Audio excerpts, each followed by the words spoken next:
Good afternoon from Makweni. I just wanted to answer the question that you had highlighted on Indigenous knowledge and adaptation.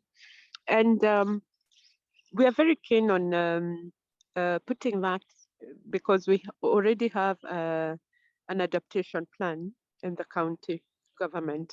So in that adaptation plan, we have strategies like how to incorporate Indigenous knowledge, because coming from the rural areas, we have Indigenous communities and that actually have that kind of knowledge, and which we tapped and put it in a strategy.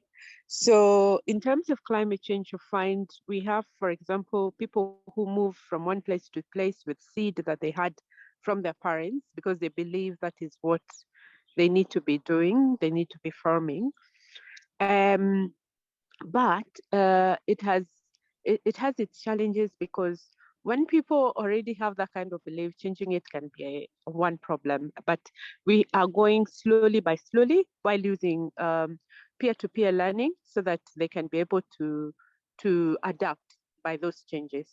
They're not cheap. I can say they're costly. Adaptation strategies are kind of costly. But when people learn and they can see that others are succeeding, then they're able to do better.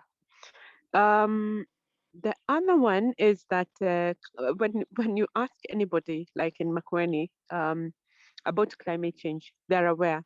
But in terms of from the elders, it's not something that was there. So we even lack the word climate change in Kikamba,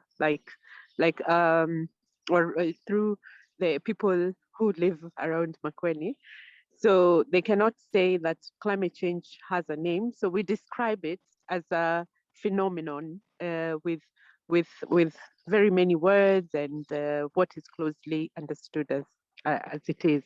So I can say this is not something that used to be prevailing during those olden times, former times, but as it is, people are slowly adapting.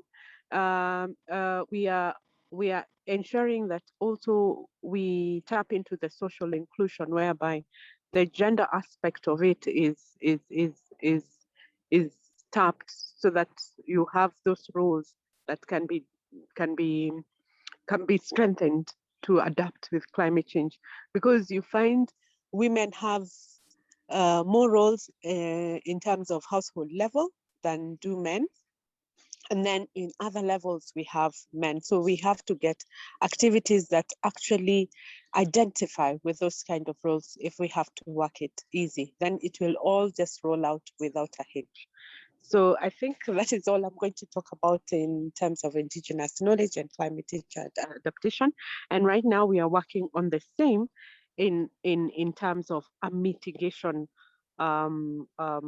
strategy.